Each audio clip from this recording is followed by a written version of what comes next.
Say a great amen. Amen. Thank you so much, musicians. You are blessed. All that you do is blessed. Your families are blessed. May God meet you at the point of your need. Hallelujah. Welcome to the house of worship this morning. We welcome our brothers and sisters who are following us online. Today, by the grace of God, we have Pastor Omer who will be ministering the word of God to us. For those who don't know him, Pastor Omer is a son in the house, a servant, and today it's pleased Jehovah to use him as a vessel to be of a blessing to us. Church, please help me welcome Pastor Omer. Shalom.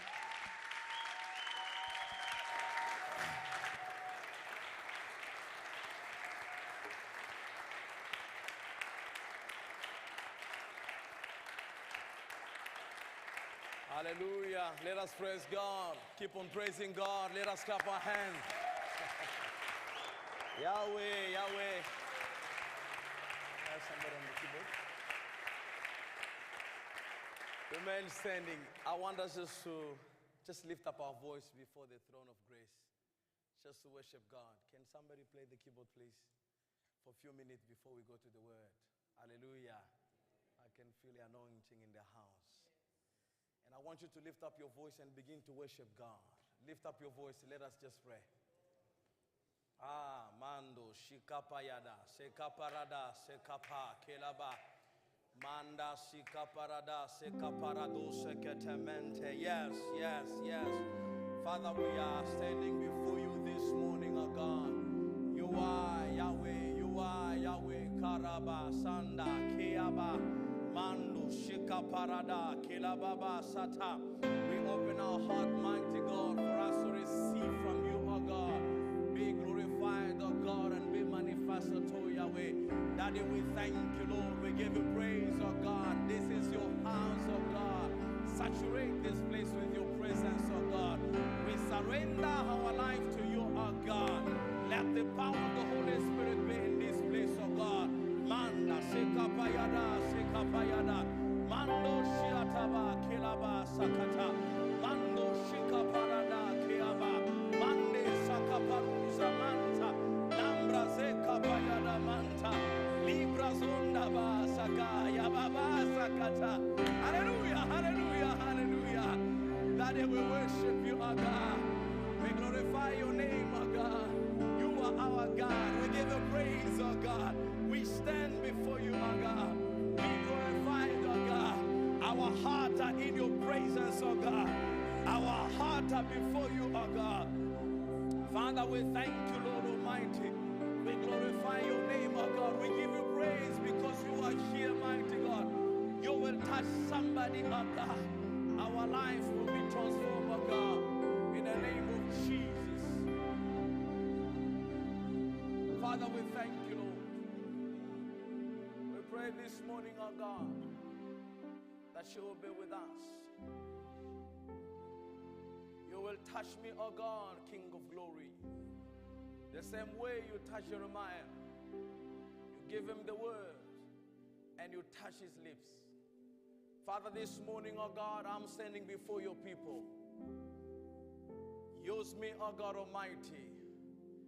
Let the power of God be manifested in this place. I pray for those who are sick in this place, oh God. As they hear your word, they will receive healing. I pray for those who are confused in mind, oh God. As the word of God penetrates their mind, oh God, everything will be clear in their spirit. I stand against every work of the enemy, mighty God, assigned for this service, oh God. I silence every voice, Almighty Father. We allowed only the voice of Yahweh to prevail in this place, oh God, because we are your people. Father, I thank you and I bless you in the name of the Lord Jesus, we pray. Amen. You may be seated. Hallelujah. I'm so blessed to be here. Thank you so much, Dad and Mom. I'm so amazed. Every time there is opportunity to come and speak in this place, you feel your heart, it's just bumping fast. Not that you don't know what you will do, but because we are afraid this place is a holy place. Now we lift up our hand before God and we tell him, God, release your word. Give us a word that we'll share with your people. So we are so blessed again. This is home, and I'm so blessed to see Pastor Andre and all the elders, pastors who are in attendance. Allowed me to go to the Word of God. Our main discussion will be in the book of Psalm 85, and then I will only use 13 verse because Psalm 85 I have only 13 verse. So my discussion will be around those 13 verse. It's amazing how God can do stuff in our midst. And when we look back to the Word of God, see what happened in the past, and we begin to see how God transformed the lives of people through His Word, we can only say, let me focus on the Word of God, because the Word of God have power. Now, let me give you the context of Psalm 85. This psalm was written by the son of Korah. Korah has led the rebellion against the servant of God, Moses. They are in a witness. Korah began to challenge God. And he challenged God with everything in him. And he associated two leaders with him. They begin to challenge God. And God was not happy with that. And God said, I need to do something. Because this was not good.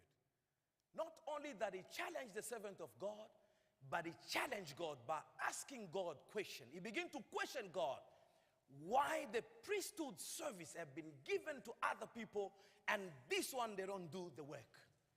And God was not happy with that. And the Bible says God opened up the ground and the ground swallowed Korah. And it was an amazing day. I tried to use my imagination that day. It's a big movie, as mom would say. I'm watching movie, the ground just opened, and Korah and his two companions, they've been swallowed by God. I'm sure that there is a panic everywhere in the camp. People, they want to know exactly what happened. When people are still looking around and to find out, God says it's not enough. And he released the fire again. The fire consumed 250 people who associate Korah. And all of them, they died. And there was a panic in a camp. Hallelujah. There was a panic in a camp. Now, I tried to use my imagination on that day. And you are standing with the 250 bodies before you. I'm sure that everybody will wonder what's going on exactly. And there was a panic all around. And people scared. And God said, I need to do this so that people will learn and afraid and panic before me. Hallelujah. After this, because if you read carefully, the Bible says, and the whole entire family of Korah was destroyed too. By God's grace. Now you will ask me a question. Where these children are coming from? I'm sure that by God's grace, God allowed some people in that family to stand and defend the kingdom of God. And they said, we will never do what our father did, and we will do the contrary. We will do the opposite of what our father did. And the Bible says They were gifted with the talent of music. Hallelujah. And they begin to write songs and play in the tent, later become the temple. It's amazing. It's amazing. And according to the law of Moses, when something like this happens, the whole entire family need to be destroyed. But suddenly, by reading the word of God, you pick up the sons of Korah. I'm sure that is God of mercy. Hallelujah. Is God of mercy. Now, these children of Korah, they are in temple writing songs and worshiping God. And they said, we will never do what our father did. We will give ourselves fully to God with all our heart, and we will give the gift back to God. And they begin to worship God with their gift. Amazing. Amazing. Bear with me. Now, Korah received a higher position in the leadership, and he abused it. He has been given the higher position in the leadership to lead the people. Now he began to challenge God, and God said, you will disappear. And God did that. But thank God of grace, boom, from nowhere, here are the children who are worshiping God in the temple. Now, let me give you the structure of the book of, let me give you the structure of Psalm 85. The structure of Psalm 85 has been divided in a three part. The first one is starting from verse 1, 2, and 3. Here, it's somebody who's writing the song, and he's reminding God about the blessing. This person begins to remind God that you free us. You give us the land. Hey, you give us the land. Now you restore our life, and people begin to rejoice. And the same people that you give the land, they rebel against you. Now what God did is to take back the land. Hallelujah. When I say take back the land, is to take back the blessing. God take back the land. They remain without the land. And God opened the door and allowed the enemy to come and oppress them. Hey, amazing. You know, I sing myself most of the time. When the blessing of God is upon my life, there is this tendency of forgetting God and leave God out of equation and begin to worship other God. That is very dangerous. They begin to worship Baal. They begin to worship other God. And God was angry with them. And he said, this is how you pay me back. I free you. I give the land. This is how you pay me back. The second part is starting from 4, 5, 6, 7 until 8. It's a cry of somebody who is in distress. Begin to call upon God. And he's telling God, Yahweh, for how long are you going to punish us this way? It's a cry of an intercessor who's standing before God. We know what we have done, but for how long? For how long? This person is crying, Daddy, for how long? For how long? Have mercy upon your people. Forgive them. The last part, which starts from 9, 10, 11, and 13. It's a cry of revival. It's somebody who's crying, can't you revive us again? Hallelujah. It's a sound of revival. It's a sound of restoration. It's somebody who's crying before God. And he said, God, We are so tired. Revive us again. Bring life. We know what we have done. Now we are crying before you. Bring life again. Hey, my God. I can hear that sound of revival. Hallelujah. You didn't hear me. I can hear that sound of revival. It's not coming, but it's already there. Oh, you didn't hear me. I can hear that sound of revival. I can hear that sound of revival. Ayaba sakatamanda.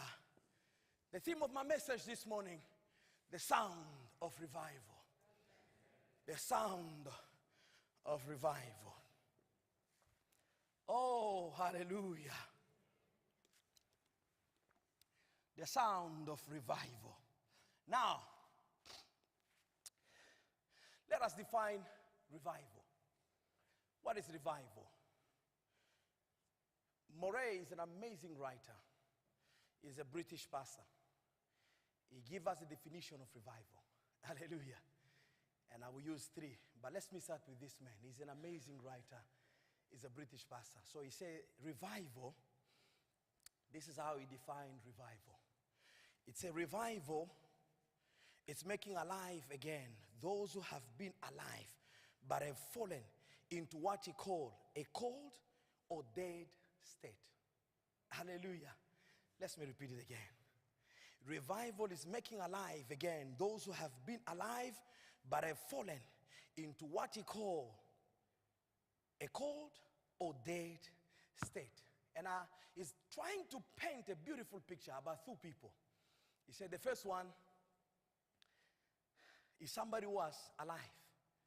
But when you look at that person, there is no life anymore. It's very cold. And I used to work very hard in the church. I used to run around. I used to worship God with my money. I used to do this. And when you look at that person is cold. I love this one. The first one, I love it. But this, the second one, a dead state. This is only God. Because there is no life here. This, it take only God. Now, he said, but when all these two people come back to life, then we can talk about revival. When you see this person who was so cold begin to jump around, then we can say there is a revival. When you see this person who was dead and come back to life, then we can talk about revival. Hallelujah. The second one, it's outpouring of the Holy Spirit. Hallelujah. It's outpouring of the Holy Spirit. When you read the book of Acts, you will understand the outpouring of the Holy Spirit. The Bible says they are in the upper room waiting for the power of the Holy Spirit. Suddenly, they hear the sound. Everywhere there is a revival, there is a sound. Hallelujah. Everywhere there is a revival, there is a sound. The Bible says there was a sound coming from heaven, and the sound penetrated the room, and there was a life. Again, how do you know? They begin to speak in tongues. Hey, they begin to speak in tongues. There is a fire all over the place. The same people who could not preach the gospel, suddenly the Bible says, then they begin. Hallelujah. That's a great revival. When there is an outpouring of the Holy Spirit, you can't tell me that God pour out his Spirit and somebody is still sitting. Which kind of the Holy Spirit is that? When there is a Holy Spirit, we will jump all over this place. What I'm doing, I was not born like this. It's the Holy Spirit. Ah, yes.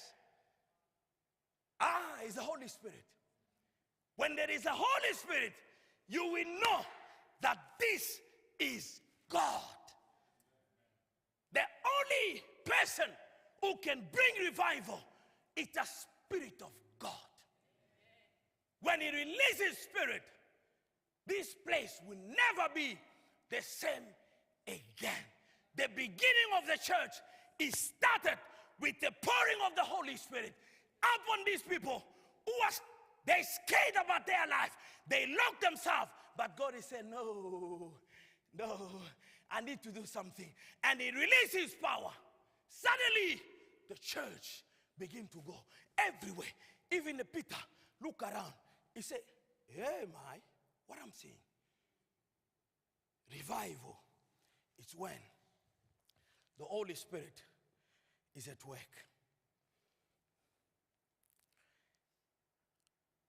And the revival is a face to face with God. Hallelujah. Revival is a face to face with a God. I'm sure that all of us, we know this. Moses spent time with God. Mom, it's amazing. Moses spent time with God, just talking to God.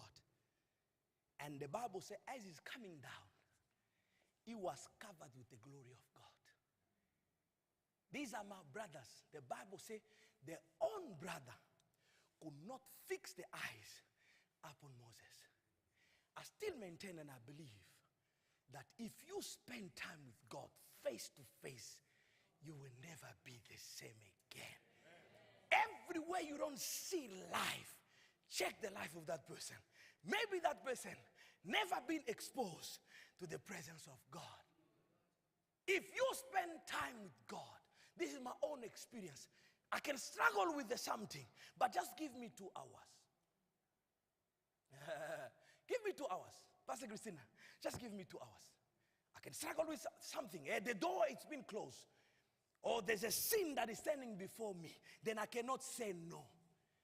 But the only thing that I can do is to run away and lock myself for 2 hours. When I'm coming from that chamber, it's another person. And I'm looking you, and I say, it's possible. Why? Face to face with the God. Revival. Have you met with God? If you say yes, we want to see life. Let us worship God. Oh, God. Now, this is a statement that I put down. The revival will be as a result of what was not working. The revival will be as a result of what was not working. I put another statement down. The revival will be as a result of plenty. We cannot talk about plenty when there is no revival. Hallelujah. You must first be made alive by the Spirit of God before revival happens. You must first be made alive by the Spirit of God before revival happens. Now, I will give you 3 requirements of revival. 3 requirements of the revival. Then I will get out of your way. Hallelujah. Just 3. Then we will visit the book of Psalm 85. Then I'll get out of your way. The first one. The revival requires sincere repentance. Hallelujah. If you want to see revival, you must have a heart that is open before God. You must have a heart that is prepared to humble itself before God and say, God, have mercy upon me. This is what I have done, and restore my life. If you do this, then you will see revival. I want us to read. Let us read Psalm 85, verse 1 and 2 and 3. And I'm going to read Amplified Version. The writer is saying this word. Oh Lord, you have at last shown favor to your land, Canaan. You have restored from Babylon the captive of Jacob, which is Israel. You have forgiven their wickedness for your people. You have covered all their sin. That as a keyword. You have covered all their sin. You have withdrawn all your wrath. You have turned away from your burning anger. You can see that it's a cry of somebody who is saying to God, God Almighty, I know what I have done. Now I'm coming back to you. Have mercy. But the proper way that you do it is by going back, begin to remind God for what he did in the past. He said, I remember I messed up in a 2029. And when I humble myself, you've forgiven me. Now, I'm coming to you again. Have mercy upon me. The heart that is ready to present itself before God for forgiveness. Israel has been suffered again punishment from the defeat of its enemy. The writer of Psalm 85 remind God that when this happened in the past, God forgave his people and pour out many blessings. You cannot tell me that when you go before God with the open heart and you ask God to forgive you, and God will say, no, go away. God will forgive you and open up the door of blessing. But we got to be careful. Hallelujah. We got to be careful. Let me go to my number 2. Point number 2. Submitting life to God authority.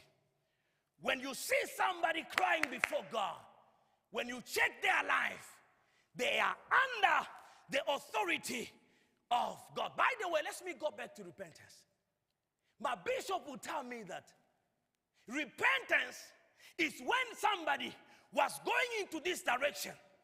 After hearing God, he changed the direction. Are we together? You go to God for repentance, but you're still going in the same direction. That's wrong. But when these people, they ask forgiveness, you can see the writer is trying to paint a beautiful picture how these people submit themselves under the authority of God. Hallelujah. How they submitted under the authority of God. Now I want us to read Psalm. We will start our reading from 4 to 8. This time around I will use NLT. Now it's a cry of somebody who's under the authority of God. Now restore us again. Oh Yahweh. Restore us again. Oh God of our salvation. The word salvation is a deliverance. And he said, restore us again, the God of deliverance. You are able. Bring that revival again. Bring that life again. Revive us again. Nothing is impossible with you. Hallelujah. Revive us again. Sound of revival. Put aside your anger against us once more. In other words, God has done it in the past. We mess up. Now we are coming back. Ask forgiveness again. Will you be angry with us always is the question. And I love the approach of the writer. And he's putting the beautiful picture of an intercessor who is asking God, I say, I know what we have done. But for how long are you going to be in this position? I love this. For how long? We know what we have done. Now, one thing that I know, God cannot operate outside of the jurisdiction of his word. Every time you bring the word of God, God will check to see if it's matched with His word. And once it resonates with Him, God will say, I will do it. They submit under the authority of God. You can see here for how long we are so tired.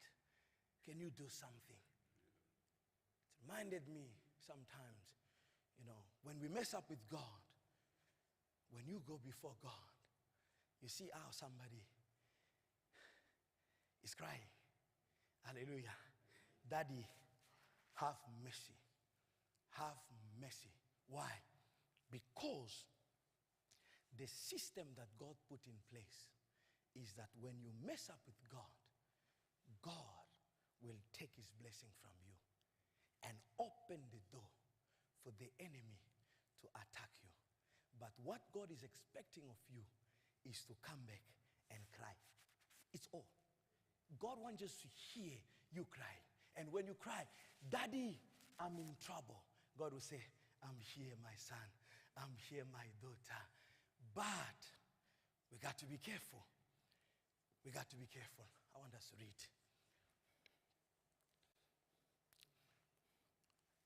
And listen to this. Will you prolong your wrath to all generation? In other words, you have done it with our father. Now, this is a new generation. Can't you have mercy upon us? Forgive us, oh God. Won't you revive us again? The same question of revival. Come back again. Please, God, revive us again so your people can rejoice in you. All that people want is the joy of God to penetrate in our heart. Everywhere there is a revival, but there is a joy of the Lord. Hallelujah. Everywhere there is a revival, you can see life. You can see the joy of God in that place. The writer said, when you restore our life, the first thing that we'll see is the joy that will restore. And we will look to each other and say, look what the Lord has done again. Hallelujah. Look what the Lord has done again. I can hear the sound of revival. I can hear the sound of revival. Sure as your unfailing love, oh Lord, He is a faithful God. When we go to Him and we remind God that you are faithful, God, full of love. Hallelujah. You punish us. Now we are coming before you. We cry before you. We are under the authority of God. Have mercy upon us. Have mercy upon us. Now, one thing that I know, every time you cry for revival, you will hear the voice of God speaking to you. Why you don't agree with me? Every time you are before God, you will hear that small voice telling you, my son, my daughter, I hear you. Don't do that again. I remember in 2018, God gave me the clear instruction, very clear instruction. My son, don't do this. It was so clear. And then we used to, the church was upstairs. So after church, and I went to my big brother, and we talked together, and he said, no, let's do it. I said, no, it was so clear in my spirit. God said, I mustn't do it. And he said, no, let's just do it. And we did it. And I paid the price because I disobeyed God. I don't want to go into details because you want to know what was that. Then I paid the price. And it messed up my life in a bigger way. So I know. I know. And I just tell my wife, I say, listen, I will disappear for a few days. And I'm going on the retreat. Then I go to the mountain, sleeping outside. And I'm praying. And I'm praying. And I'm praying. One day, as I was praying, I just hear somebody walking. You know, you're in the bush. You're alone. Then I say, who's that this time? And when I check, I don't see anybody. Then I keep on praying, and I hear somebody's walking. Then I check. I don't see anybody. Then I say, oh, I'm in trouble. But I could hear the Spirit of God pushing me for me to pray more. And as I keep on praying and praying and praying, I ignore that noise. And sometimes the devil will bring some noise just to disturb you. And I begin to pray, and I'm praying and I'm praying, and that noise is coming. And now this time around is very close to me. And I ignore that person, and I just focus on praying, and I'm crying, oh God, have mercy upon my life. Have mercy upon me, oh Yahweh. I just hear the hand touch me here. It became even worse. Now I wanted to, because now here there's evidence that somebody touched me. Now I wanted now to see who is that. And when I look, I don't see anybody. I only hear the voice. My son is done.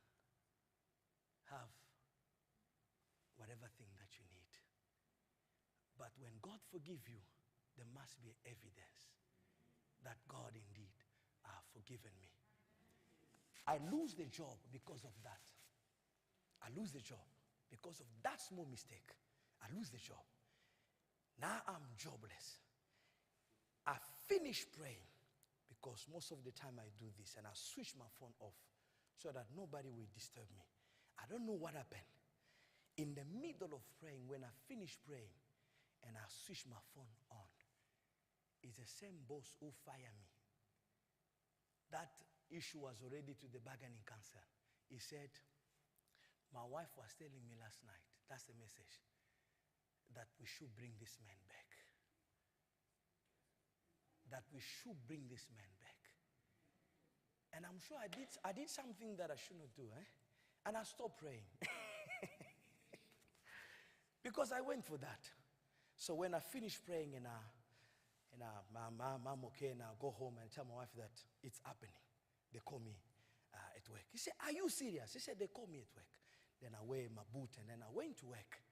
And when I just entered the office, the boss said, Omer, you don't need to do anything.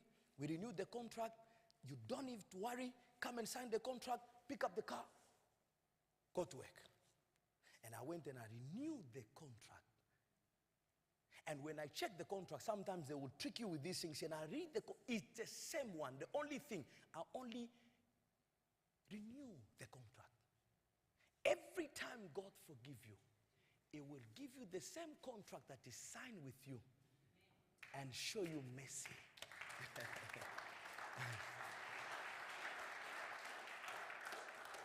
But it started with the voice. You will hear the small voice speaking to you. But now, listen to the writer. The writer said this. I listen carefully to what God the Lord is saying, for He speak peace. Oh, my God, my God, my God. He said, I listen carefully to what God is saying. And when He begin to speak, He speak peace. The peace that they use in the Bible, in this context, is a truth. Everywhere there is a truth of God, you will see peace. Hey. Hey. That sounds good. Hey. Let me preach like my bishop. Everywhere you see the truth penetrate, there will be peace. Everywhere you don't see peace, check around. The truth of God is not there. When you see husband and wife fighting, what is missing is the truth of God. Once the truth penetrates, and I was doing the counseling last week with my wife, and we go to this family. It's a big story. It's a really mess. And then husband and wife, they are fighting.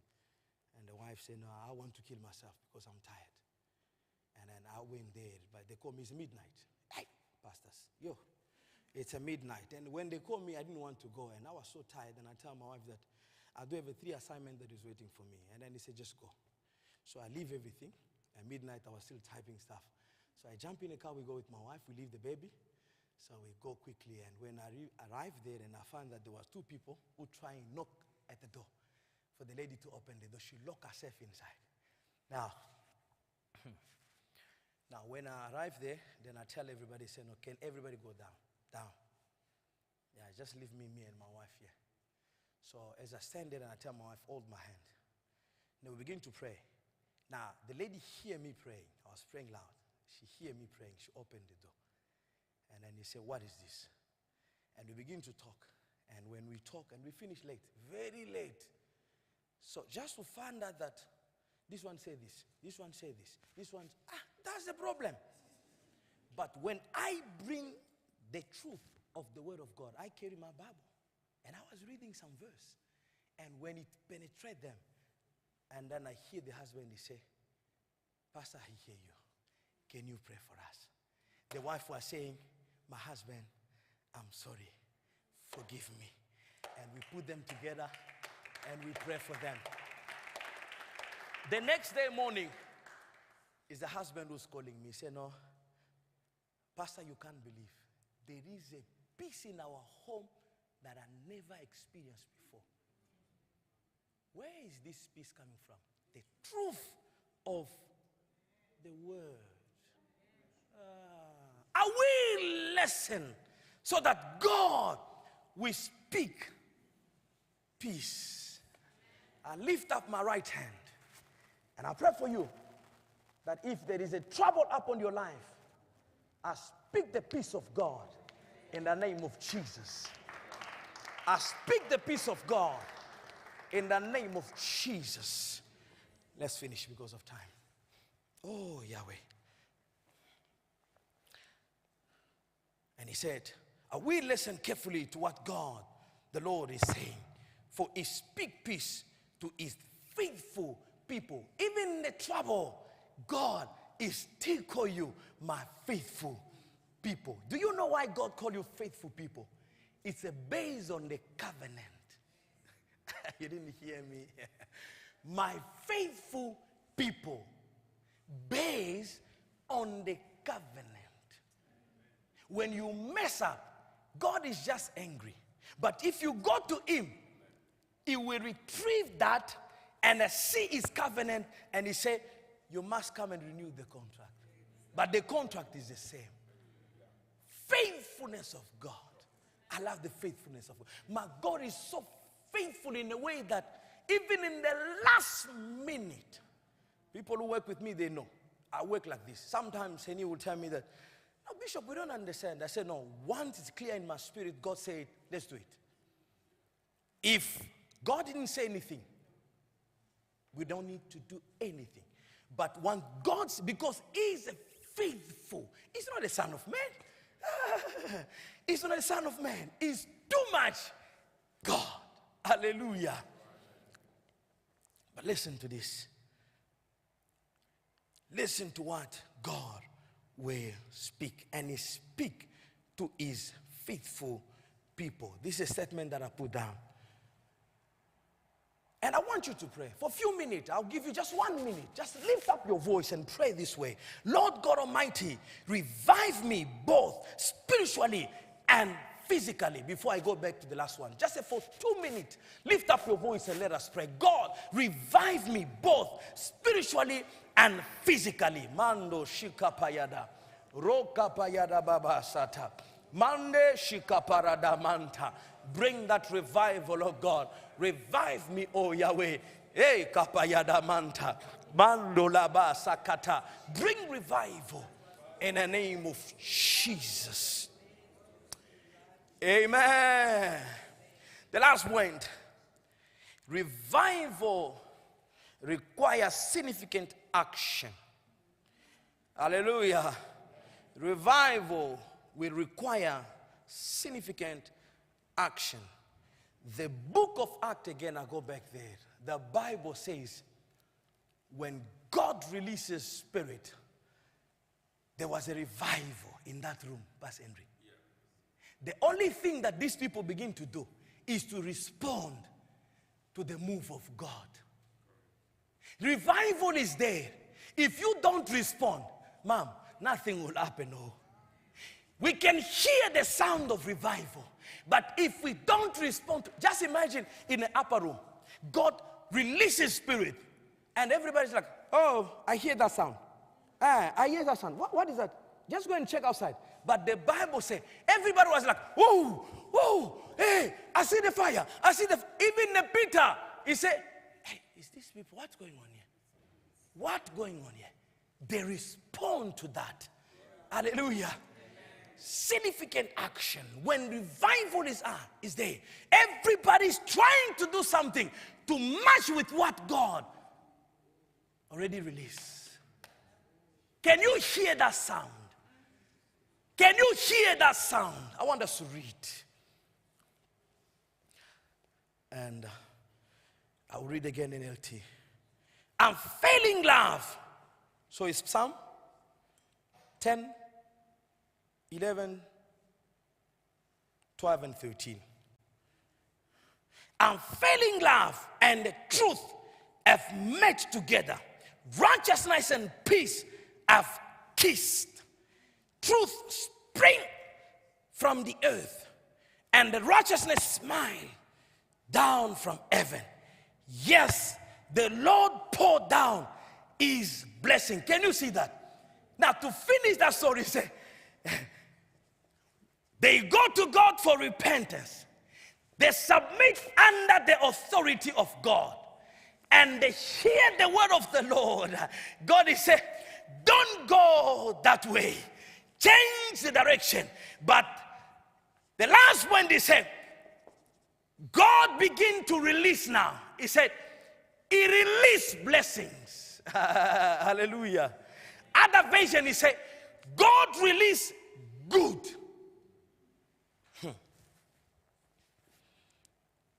And listen to this. Our land will yield its bountiful harvest. So they begin to prophesy. This is what I said. It needs action. Before you see it, you begin to declare it. It's there. I can hear it. I can see it. Revival is there. If there is no action, you will never see it. And they hear the Bible say, the abundance. What do you remember? Plenty. He said, God is saying, I will release plenty because it's a year of plenty. I will release more. But it's only when you repent, you submit under the authority of God, and God speak his word. Hallelujah. Let me move quickly. God's glory will again come to the land.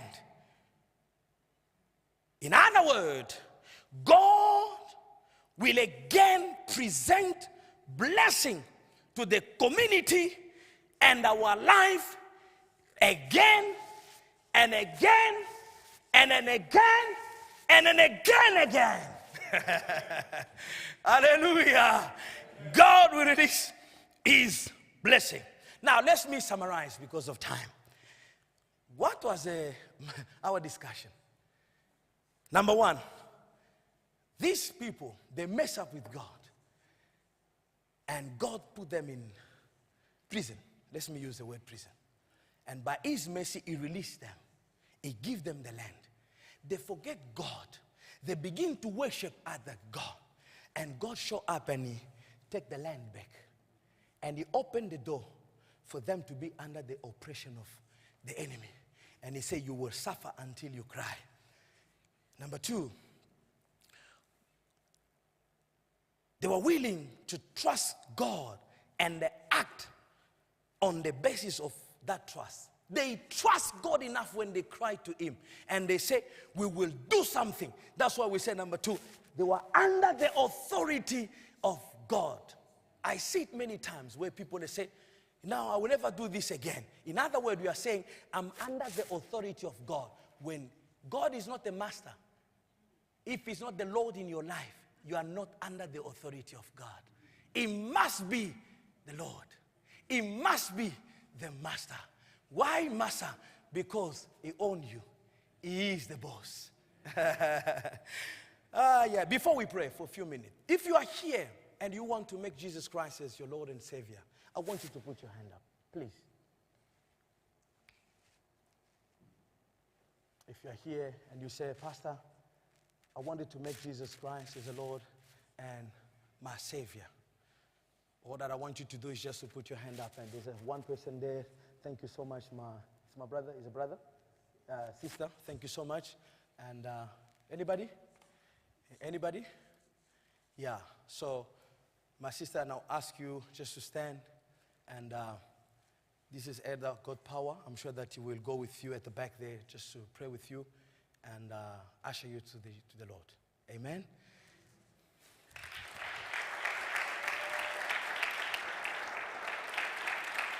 So the last point, the last things that they did, and this is my statement that I put down. God called us to move out in faith and claim the victory he has already promised to us. The promise of God is already there. All that God wants us to do is to move in faith and require that. Hallelujah. Mom, do I still have time? Or my time is 5 minutes. Thank you so much. Church, please, let us stand. Let us stand. And in that 5 minutes, we'll use maybe 2 minutes and we'll pray. I will give you the prayer point and I'll give all of them. And I have only 3 prayer points here. Father, revive my prayer life. It always starts with the prayer. Number 2, Father, revive my anger and desire for the word. And number 3, Father, revive my gift and a passion for the gospel. Lift up your voice and let us pray. Let us pray. E kapaya baba santa. Oh rababa shiataman. E kapaya daba sata. Mande saparuda ketamanta. Mando shiataba kilababa santa. Daddy, we pray today. Bring that revival upon my life. Bring revival upon the church of God. Bring revival upon the church of the living God. Restore our prayer lives, oh God. Restore our prayer lives, oh God. Hey, Ababa Santa. Manda Seka Payada. The desire for your word. To study and to read your word. Father, we thank you. We trust you, oh